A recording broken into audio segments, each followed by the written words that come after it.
Good morning. This is Steve with Caveon. Thanks very much for participating in this month's webinar event. Today, Dr. John Freemer and Dr. Vicki Cartwright from Orange County School District are going to present Preventing and Detecting Cheating on High-Stakes Tests. So without any further ado, let me turn things over to my esteemed colleague, Dr. John Freemer. Thank you for joining us.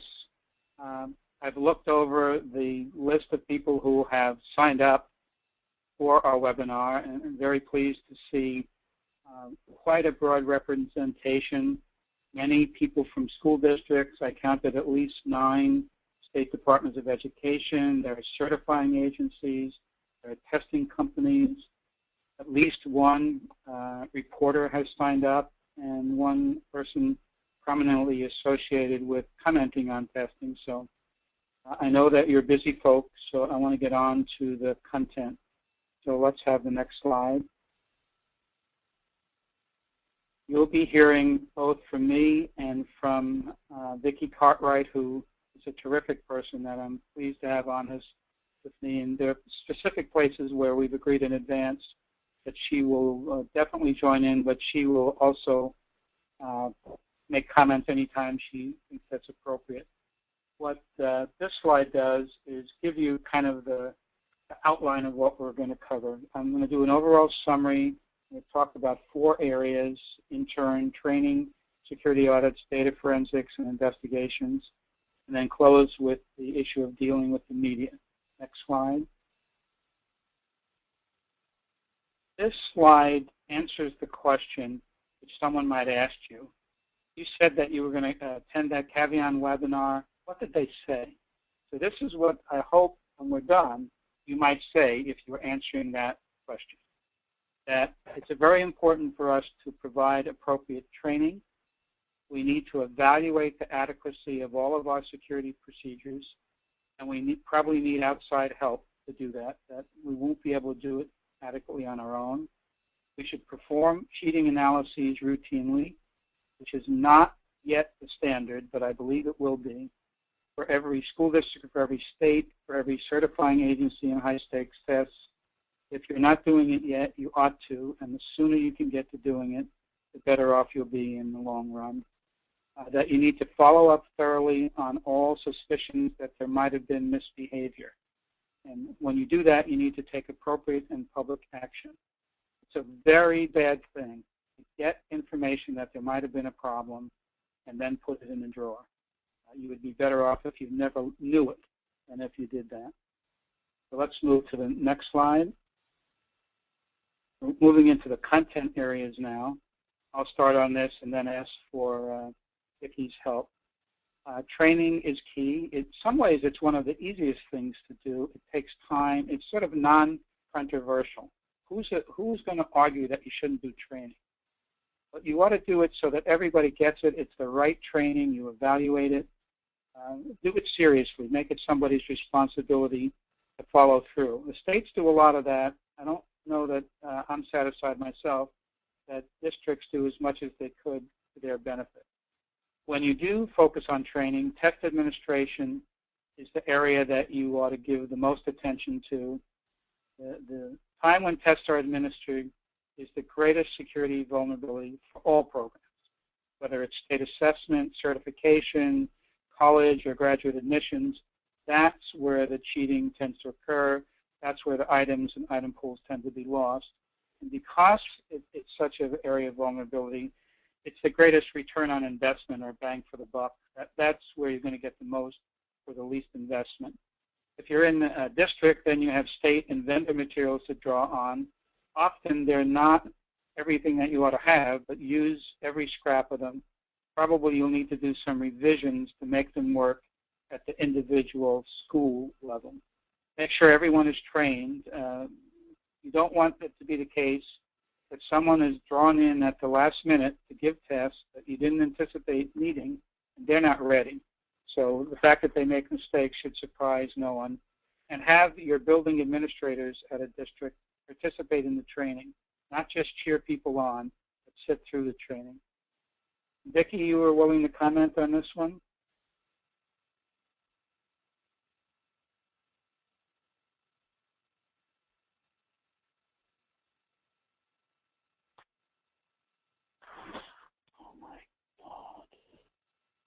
No, it's John. I think Vicki, are you on mute?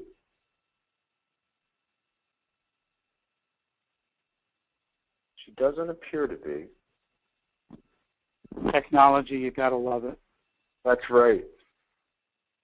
Well, let's hopefully we'll get her back online. Let's keep moving, John. Sure. Let's move on. Okay, next slide, Skylar.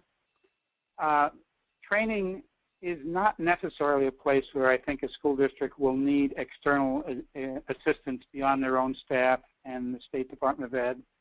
And even we're talking about certification and other agencies that are on this call and that we work with. But these are 4 areas where I think you're not going to be able to do the job in its entirely and properly without outside help. Those are the external test security audit, data forensics, web patrol, monitoring the internet, and investigations. So let's move to the next slide. We talk about test security audit as the importance of knowing. You can't manage what you can't measure is another phrase that we use. We're envisioning a comprehensive review of all of the things that you do around test security. And I mean things before, during, and after testing. The goal is to identify security vulnerabilities that you have and then fix them. However you have it done, it's not enough to know, gee, we have a problem with storage of materials or with the clarity of what we ask our teachers or our students to do. Once you find that, you want to take action to correct as soon as you can within the resources you have available. And one of the benefits of doing such an external audit is it sends a signal to everybody in the organization that you're really serious about security. Next slide. We are advocating here, as in other places, that it be done by experienced professionals that know your world. So they know, if we're talking about state testing at a district level, they know about that through experience. They know what's common, what's unusual, what the rules have been, what's coming up, shift to computer-based testing, the role of the consortium. The people doing this for you should know not just what's happening now, but where we're heading. You want objective people, so it's true third party. They don't have an axe to grind. They're not auditing your work so they can sell you something. They're auditing your work to help you do better. There should be formal standards used, and 10 years ago that wasn't so easy to get. Now there are formal standards, the CCSSO and Association of Test Publishers, operational best practices, for example, the American National Standards Institute. Our company, Caveon, has standards that you can access, so you can get formal rules against which to measure everything that you now do. And what you're after is practical, specific advice to get better. And that's what you ought to ask for and make sure you get for whoever you look for help from outside your organization. And I'm also going to add in here, John. When you're looking at test security audit, it's also important, especially when you get into situations where there's a possibility that this is something that's going to be moved forward to, like, your employee relations department, for possibly testing improprieties that are occurring. Having an external third-party evaluator, or at a minimum a department that is not directly involved with the school, allows for that objectivity to occur.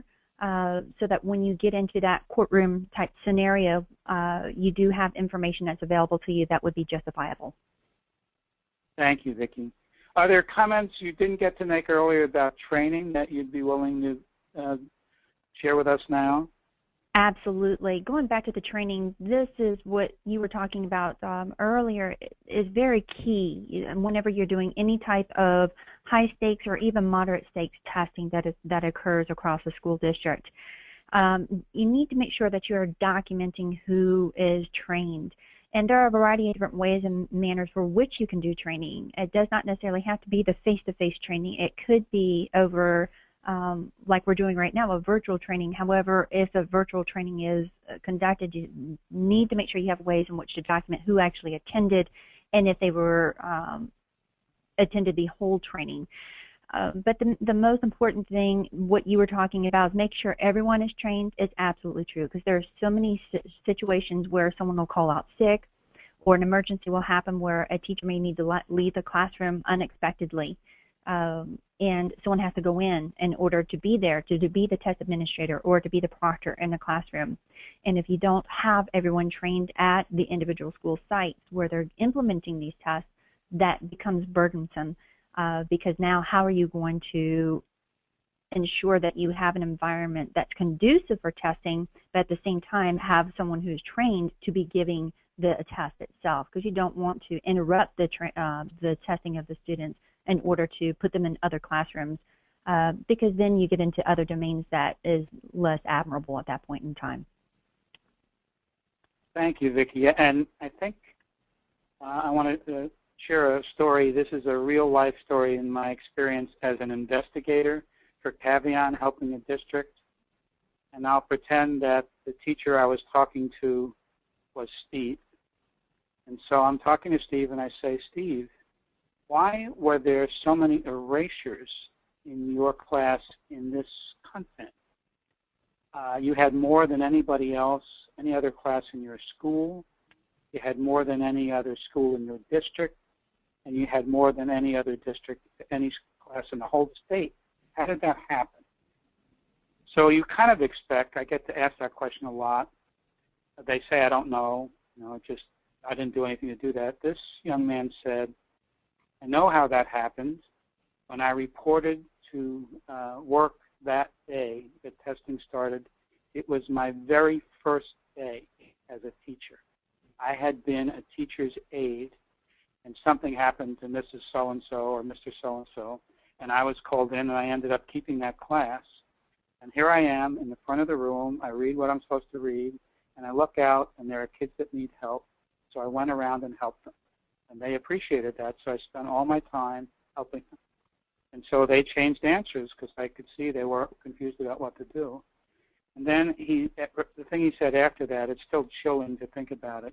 Do you need to tell anybody that? So the answer to that was yes, but I did advise that he go and tell someone himself right away as soon as he left the room.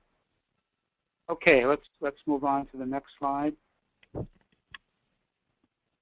I think you need external help to do a full-blown review of your security processes, even though I also recommend that you do it regularly yourself, and that it be someone's responsibility to periodically look at how we're doing it here in our district. But I don't think you can do the full job that's needed, and I like to use the metaphor, it's like evaluating your own children. Or in my case, I've been around so long, I have grandchildren and great-grandchildren, and I can help answer the question, are they more beautiful than they are talented or they are smart? I can answer that kind of question. But they're all beautiful, talented, and smart.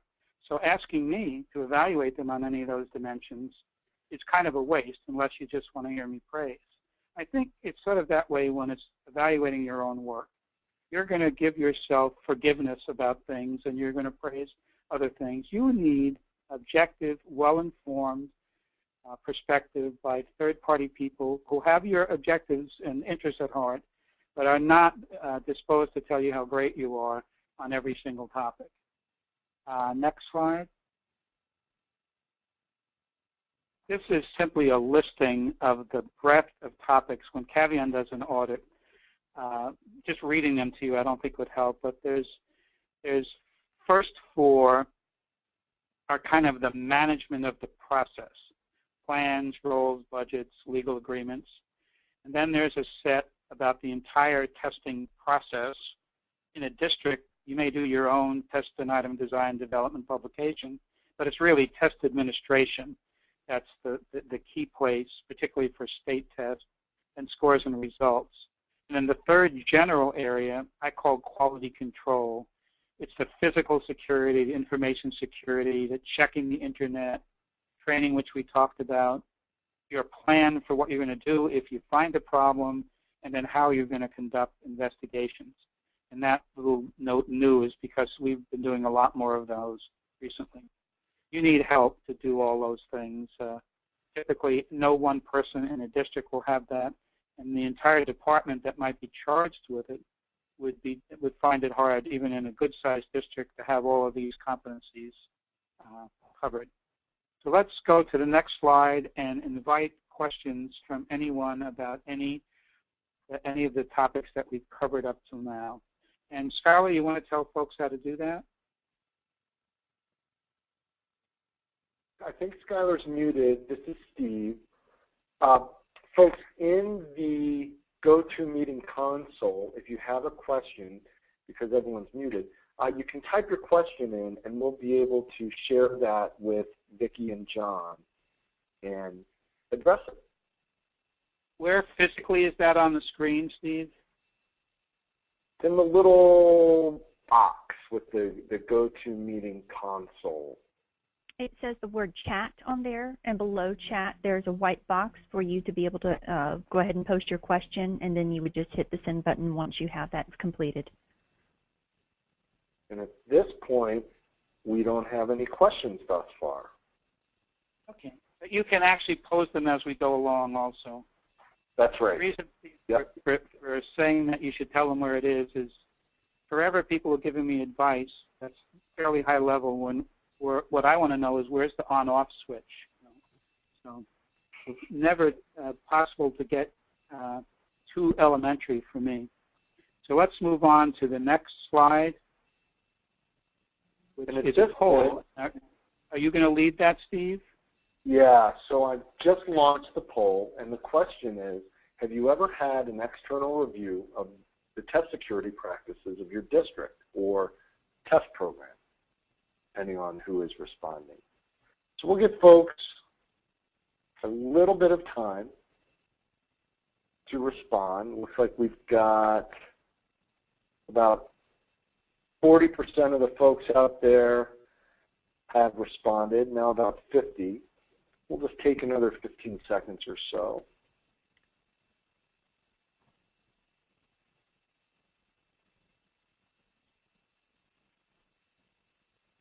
And at this point,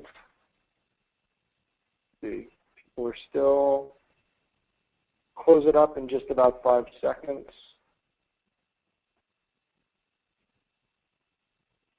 And of those who have responded, 34% have had a security audit, and 66% have not. Very interesting. So I'm pleased to see that it's a third. One of my personal goals, in not just in my job at Caveon, but in my career as a measurement person, is to drive those numbers to 100% or close to it. Everybody should do it. It's that important. Test security can undermine your testing program, can cost you in money, in time, and reputation, and you need to get ready. You need to get out front. Not so much because at a school district, of course, kids might cheat on their own. Some of them will. That's not the major issue that could undermine all the good things you've been doing. It's when that very small group of educators gets off on the wrong track. And it is a small group. My personal estimate is it's typically under 1%. But it's a zero-tolerance world, and 1% is not something you can live with. It's enough to have a story in one of your papers. Let's move on then to the next slide. And we're changing domains now. We're moving into what has come to be called data forensics. And even though you might be encountering it for the first time with respect to testing, data forensic is a discipline in the field. They have annual conferences. It's that kind of analytic approach to data is going on everywhere in pricing airline tickets, in evaluating the effectiveness of medical care, just all kinds of ways. And we're relative latecomers in the testing profession and industry and learning how to apply it to our work. So what is data forensics? At a high level, it's looking at your test data and answering questions such as, has there been a compromise of one or more tests? When and where was it compromised?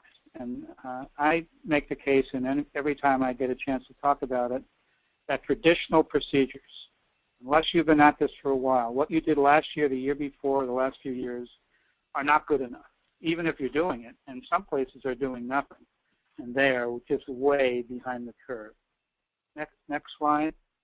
And I'll say some things and also then invite Vicki to join in. What type of data will you typically have in a school district? You're usually limited. There's terrific data that's analyzable, but you don't get it. What you usually have is gains analyses. You have the ability to look at what this class or school did this year, last year, earlier years. So they're all different kinds of gains analyses you can do. Often you have the ability to get to paper and pencil, the actual answer sheets, and look at them to see what kind of erasures you see. That, when you read about these big studies of erasure analyses, they're not based on that. They're not based on teachers and others sitting in a room with answer sheets and looking at them. You can use that method, but you need to have it limited because someone said, you know, in Mr. Freemer's class, I saw something happening that wasn't right. Then you could look at answer sheets, but only if you have access to them. They tend not to stay in the schools very long. Current practices, they move fairly quickly on to someplace else, central office or whatever, and then right on to the testing vendor or state. Very different now as we move into CBT.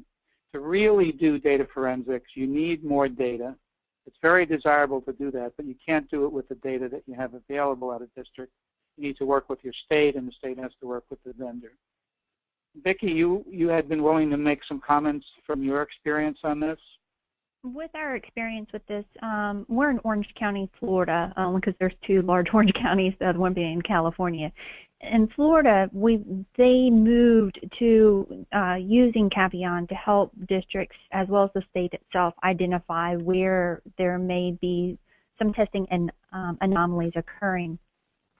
And what we are finding as we move forward as a state, especially here with Orange County, is that there is definitely a need to take a look at any type of analysis that can be completed as we get into more and more high-stakes testing. And it's not necessarily at the state level, because the state level does work with Caveon to provide that for us, but also at the local level, because there are some additional testing that we do. In the state of Florida, we have mandatory retention of our third grade students for those who do not score at a certain achievement level or higher on our state assessment in reading. And so they are given an opportunity after attending a summer camp as well as additional opportunities to take another form of an assessment. But it has a standardized assessment, and the state identifies for us what those assessments are. And so we're finding that oftentimes in these standardized assessments, as well as we progress forward more, because Florida is a race to the top state, and we do use the value-added model. And as we are starting to embrace that more and more, and we will have additional assessments coming on board to measure growth, student growth, that there's going to be a need to ensure that there aren't any testing abnormalities that are occurring out at the school sites, because the tests are taking on even more and more of a high-stakes nature. And so with that, we do have, I'm very fortunate on my staff that we do have some people who have the skills in order to do a higher level analysis to be able to take a look at this, but we're a very large district, and there are many, many districts that don't have those type of resources, as well as I mentioned previous, to be able to have someone maybe from the outside that's not associated with the district to look at some of the information just to verify that, yes, indeed, everything is doing what it should be doing and that there are no improprieties that are occurring at the district. To have that assurance oftentimes allows us to continue forward with confidence, as well as knowing that we are doing everything that we possibly can to the best interest of the students as well as our employees. Thank you, Vicki. Yeah, let's move on to the next slide, which is another poll, and turning to you, Steve.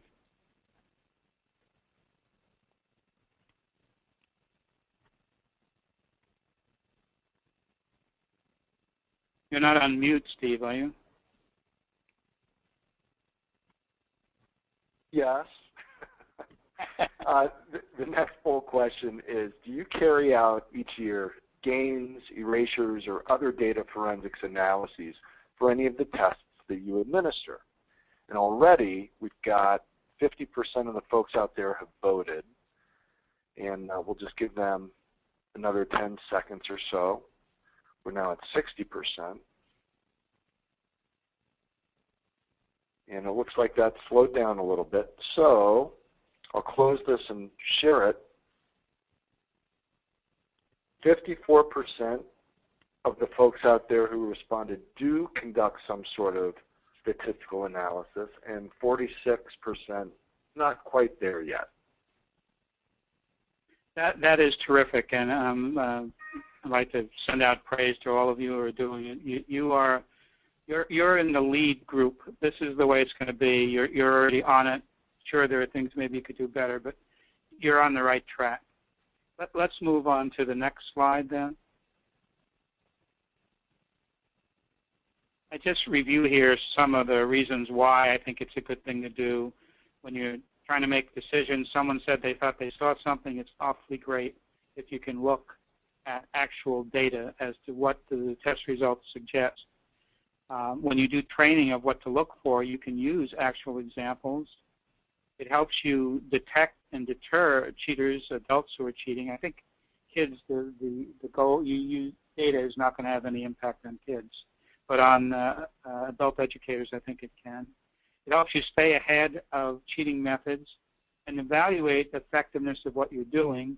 If you go outside and bring in experts, that's one of the ways to show that you're taking strong action, but those experts don't necessarily have to come from an agency. They can be from other districts, or they can be from professional agencies, just showing that you're really taking this seriously.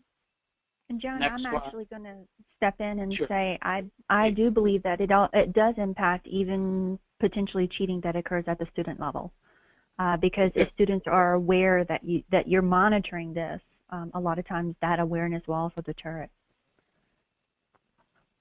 You know, I can really relate to that, Vicki. I've done some observations in military bases around the world. In any testing room, these are all computer-based testing, there are signs. It's one of the rules. There has to be a sign that says cheating analyses will be performed on all tests, and cheating is a violation of the Code of Military Justice. And no one who takes a test there can take a test without signaling that they understand that. So let's move to the next slide. Here I'm just indicating that there are many other analyses that you could do that fall under the heading of data forensics. They're actually some of the best analyses possible. Similarity, where you look at all of the responses that every pair or group of students did. What did they choose? Are there some unbelievable agreements that they always get the same questions right and the same questions wrong, and when they get them wrong, they always choose the same wrong answer? And that's just a dead giveaway that they collaborated, or someone helped them, or they had material in advance that may even have been wrong. You sometimes find that all the kids in the class took the same answer, except it's the wrong answer. Only way that can happen is if someone told them that was the answer, except they were wrong. Then what we call aberrance, which is a non-logical pattern. Why would kids, multiple kids in the same class, get more of the hard questions correct than the easy ones? Why would that happen? And this is something that carries over from paper and pencil to computer-based testing. You find that pattern regardless of how you found it, it's trouble.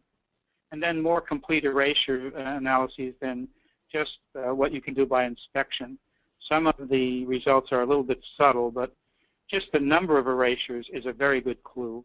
Kids usually are so busy they don't erase that much.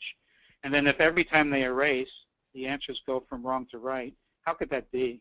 4-choice question, you're changing an answer, and it was wrong. You only have 1 chance in 3 of getting it right. How could you get it, all of them right when you changed it? Next slide. John. Go ahead. John. Sorry, there was one question, actually two questions. The first is, will the slides be made available to all attendees? And yes, they will be available on our website, as will a recording of this session.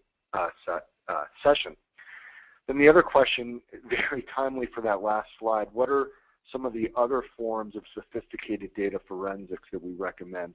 And there was one that wasn't on your slide, John, that if you don't mind, I'll just add to the list. Sure. And that is scored difference. That is an analysis of how students perform on actual scored items that have possibly have been published for a year or two versus new field test or unscored items. And it's really revealing when you see that someone is performing much, much better on the items that have been around for a couple of years than the brand new items. And when it's really statistically anomalous, or there's a large cluster of that kind of difference in one classroom, hey, we want to scratch our head and dig a little deeper there. So that's all. Thank you, Steve. Next slide. This is one that is a great pleasure for us to show. When we started providing our services, particularly the states, we said if you adopt these procedures, you're going to see a drop in the number of irregularities that you see, some of which are irregularities because of cheating. And this is a slide of an actual state assessment where they just said, we are not going to have this level of cheating. And they really went into it. They improved their monitoring. They introduced the concept of scores being released conditionally only, and then only made final with follow-up. And in that instance, districts who initially said, "Oh, that can't be," Mr. Adicott, Ms. Cartwright, she couldn't possibly cheat. I mean, they're in Mr. Freeman's class, that would never happen. But when they followed through, the students ended up confessing, and that made quite a difference, and that got incorporated into their coordinator training. And Vicki, did you have a comment you want to make in this area? I just wanted to point out that oftentimes when reports are given, any type of external report is given to a school district or even at the state level, that it is very important to understand that it is a statistically based analysis and that human intervention is required. And with that, human intervention is actually going in there and conducting an investigation to really try to determine what occurred at a particular school site. And when you're doing the investigation, don't assume that everyone's guilty until that investigation occurs. You want to take it as to the approach of something has happened, but we don't know what just yet. And a lot of times that helps with the interactions that occur, so that it helps minimize some of the negative impact that could potentially occur within the community, making sure that you're going that one step further, looking at it with that human intervention, and then not going in with an attitude of everyone's guilty, but instead of, we're not sure what happened just yet, we have to determine this. It shows respect for the teachers and the other educational personnel too, so I strongly support your comment. John, next slide. John, we have a couple of questions here. The first is, how can we apply these suggestions regarding data forensics to online testing? The same principles actually apply. If someone will get to me offline, I could go into it in detail, but you have fewer common questions from student to student in the online environment. So some of the analyses are based on smaller numbers. But even like the answer changing in a computer-delivered environment, you're not making an inference about what was an erasure.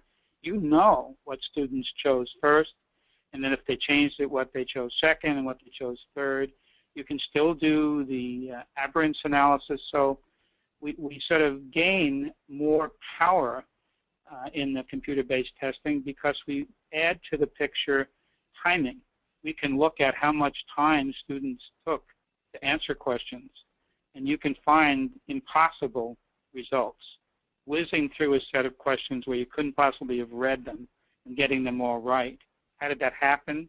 Someone was standing there who knew the answers and took them for you, or you got the actual questions in advance. And the notion that, which some have, that we're shifting to computer-based and computer-adaptive, so that really solves the problem of cheating. That's just wrong. It just changes it. It doesn't solve it. You may have a bit of a honeymoon period because initially when the people start using computer-based testing, they won't figure out right away how to get around the system, but it won't take them long. We've got a very inventive group taking the tests out there. You said you had more than one question, Steve? Well, we'll have some time at the end, and we'll address the other one later. Okay. Just quickly on Web Patrol, it's less frequently pursued at a school level than it is at a state or certification program level. But when you are responsible for the items, you need to look and see if they're out on the Internet. And we are going to have more of a problem, I think, than we have been having in state and school testing, because the testing consortia, in order to accommodate many different states with the same exam, are going to have long testing windows. So there's going to be leakage. If you're testing late in the process, there's going to be stuff that's has leaked out. And learning how to search the Internet and how to evaluate problems and how to use what are called cease and desist letters right away to get items off the Internet becomes very important. It's very frequently done with certification, less likely in the school district and state settings. The next slide, which just asks people if they have any other questions they want to pose at this point. Well, so sure, there was a question regarding data forensics. How important is having classroom-level data to conduct analyses? School-level data is much easier to collect. It's very important to have classroom data, and to do full data forensics analyses, you really need individual student data. You need to go back to the output of when answer sheets were scanned or the results within a computer-based testing environment that tells you what every student chose for every question. Those are the best analyses. So if it's a choice between just whole district or just school or just class, you want to go to the lowest level you can, but you'd like to go even lower than is typically made available to you. I hope the world changes so districts gain more access, because then there are things they'll be able to do on their own. I'm going to launch the next. Go ahead, Vicki. I'm sorry, John. I can speak from a school district perspective. Oftentimes, it's not good enough to know that something has occurred at a school, because then where do you go from there? If you have more detailed information, to be able to look at it at the classroom level, at the lowest level minimum, ideally at the student level, even within a classroom, within a school, the more information you have, the more you are empowered to really determine what is going on, if something is going on, as well as possibly explain why something came up as a blip on the statistical number. The more information you have like that, it empowers you at the school district level to be able to go in there and analytically and objectively review the information. Thank you, Vicki. Next slide. I think we've got our last poll, so I will launch this. And this question, because we're changing gears a little bit and we're about to talk about managing the media. Has there ever been a media story about possible cheating on tests in your school district or organization?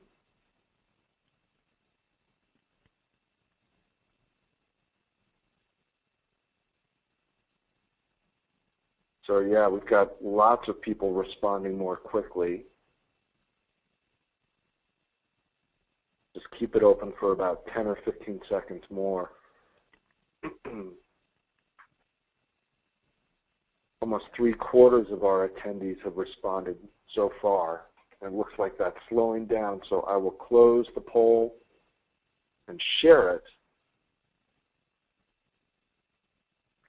And can you see those results, John? About 57% have had an article written, and 43% indicate they haven't.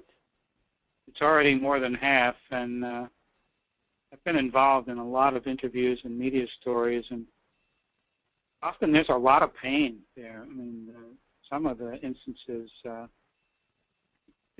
Vicki was talking about, suspending judgment and making sure you've got all the information in before you draw conclusions. Some of the articles that are written, they just go right to conclusions, and not always based on solid evidence. And in the worst cases, people's names are printed in the paper as if they're guilty, and certainly schools. So this is not an instance where it's good to get your name in the paper, or you want to cut it out and send it to your family. And the worst case that I've been involved of what's happened with media attention is summarized in one slide, the next slide. So I'll hide the poll and we'll keep moving. Sure. The Atlanta Public Schools story, I don't believe, although you sometimes will read this, that it's the biggest example ever of cheating in schools in the U.S. I don't think that's true. But it's surely the most publicized story. And that little stamp, "Don't be the next Atlanta Public Schools," I've heard that in all kinds of ways, and to pick that up, that's part of what we're trying to help you do if you're in a district. So just my short form summary of the data and what happened. There were persistent accusations of cheating in the Atlanta Public Schools. They were coming from all kinds of sources. They were coming from the major newspaper, the Atlanta Journal-Constitution, but they were also coming from teachers within schools. They were coming from parents. There were parents saying, Sally couldn't have gotten that score. I know, I work closely with Sally. She's in tutoring. There's no way that Sally could have gotten that score. But Sally has been moved on up because that score said she was good. So what did the Atlanta Public Schools do? They denied on every occasion what had been said. They said the reports are wrong. They said that the newspaper was prejudiced. And, they said that so consistently, you could say we had a project where we worked with them.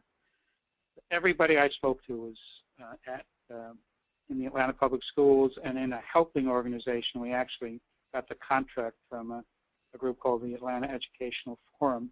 Everybody thought that the newspaper was prejudiced. But, the newspaper was right. And the fact that someone has negative feelings about you with a newspaper, you've got to pay attention to what they say, as well as your teachers and parents and so on. So that they resulted in the state just absolutely losing patience, calling for more analyses, and we did some of those. We didn't do those full analyses that we like to do. We couldn't quite get the data we needed, but the results were unbelievable. The worst school, the probability of their results, their test results for their kids, was 1 over 10 to the 52nd power. So 10 with 52 zeros, 1 with 52 zeros. It was, more unlikely than being hit by lightning 3 times in the same day. And the consequences were awful. So what kind of lessons can you draw from that kind of result if you're worrying about security for your district or state program? And that's the next slide. Expect media attention. If you have any type of security incident that is getting out, it's not a single teacher or class, it's some kind of a pattern that needs attention. You're going to get it, and it's just going to keep on going. You need to get out front with your own story. What do you think happened? And what are you doing about it? And it's going to be easy for you to do that if you have already established relationships with the media that typically cover your district. And you need to recognize, and if you've been through this, you already know this, kind of preaching to the converted, most of the people who report these stories do not understand test results. And what they're looking for is an interesting story, It's not that they're evil and they're just out to get you. They want a story that someone would want to read. And the fact that there were no problems in your last administration is not a good story. Whereas the problem that there's something that happened that affected multiple classes in a school or multiple schools, that's a story. You need to learn who you can trust, and I've learned quite a bit about that. There are some people, reporters, who will check their quotes with you, who will look for the data, or will bring other experts into it, and there are others who don't do that. They just talk to you looking for a quote, and if they can't get it, they'll keep circulating around it, trying to find something that they can put in their story that you said about anything that they can make look as though it has to do with their story. I don't think that they are in the majority, but they're out there. And you need to find out who you can trust among those who are reporting about your schools. And then lastly, don't expect a cheating story to go away. There's nothing you can do to make it go away. Once it starts, it's going to run for a while, and then it's going to keep coming back.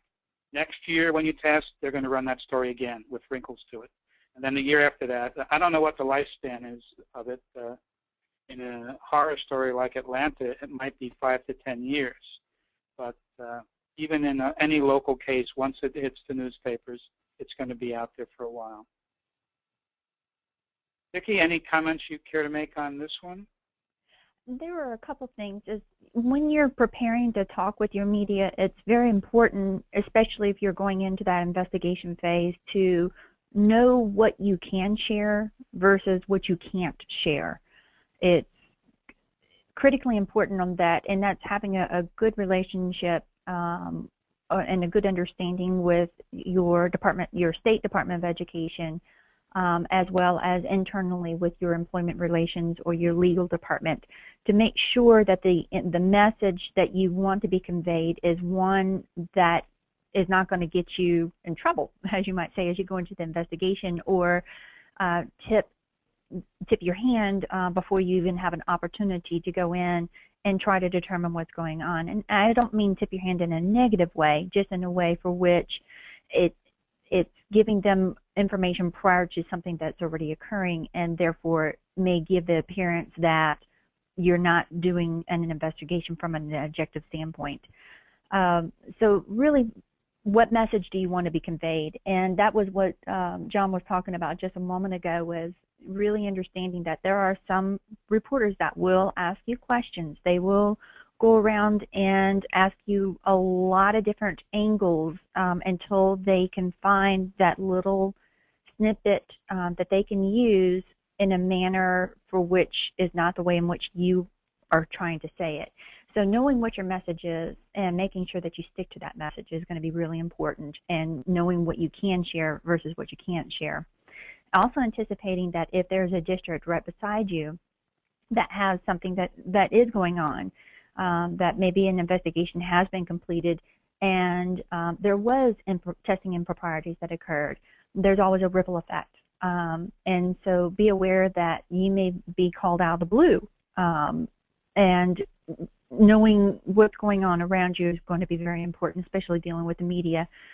Going back to what John was just talking about with Atlanta, that had a ripple effect across the entire United States. So it's knowing about those things, planning ahead of time of how you're going to address those things, knowing what you can share, what you can't, and what message do you want to be conveyed, and sticking to that message. Thank you, Vicki. I guess next slide. Just have any more questions emerged, Steve? Yeah, there was one earlier. We were on a different topic, but it was a question regarding training. So if we can kind of switch gears and go back to the training topic. The question is, what do you suggest be covered in training materials if a district is training local school test coordinators for a standardized assessment? We're very fortunate. Go ahead, I'm sorry. No, I was just going to ask you if you'd like to comment on that, Vicki. We're very fortunate in the state of Florida. They pretty much outline everything for us, exactly what are the essential elements that need to be covered in a training from a district to the schools. Our testing manual is very thorough. There's security agreement forms. There's a variety of different forms that have to be completed, so everything is documented. But what we do is, in addition to the manual, we also have supplementary information that we provide to them based off of best practices as well as experience from other districts, as well as forward thinking as to potential impact of how the data is going to be used. And so we share a lot of that information with our testing coordinators so that they're prepared ahead of time to answer questions when they provide the training to their staff. And we also try to standardize that training as much as possible. We share our PowerPoint presentations so that way there are the essential elements that must be reviewed, everything that's in that testing manual, the testing protocols, testing administration, how you do proctoring. We even go down to the detail of how to handle test materials. Was the process on how to handle just materials from the moment that it arrives at your school to the moment that it's packed and leaving your school. So everything is accounted for, so there's no stone left unturned, as you might say. Be as detailed as possible. Because it's the one area that you don't cover that something's going to happen. So training is so critical and being proactive and preventing anything from occurring in the future. That's a great answer. Thank you, Vicki. Let's move to the next slide. This tells you where you can get more information, and any question that you pose by an email or after this call, we'll answer. So we're the answer people. And here are other places that you can get. We tell you where to get the slides and a recording. We tell you about our blog. And the next blog we're putting out is me having an imaginary conversation with a newborn great-granddaughter, which I think is kind of fun. And if you have grandchildren and the like, you might enjoy it just on that account. And then we give our fact that we have a Twitter address, and you can get to us through LinkedIn. I think we're ready to thank everybody. Steve, are there any other comments you want to make? Well, we're coming up on the hour. There was a couple of other training-related questions. Do we want to address them now or just in the written response later? I think in the interest of timing, we try so hard to stay within the hour that we'll absolutely commit to answer them as well as any other questions that are posed to us. I think it's time for each of us to thank folks for joining us.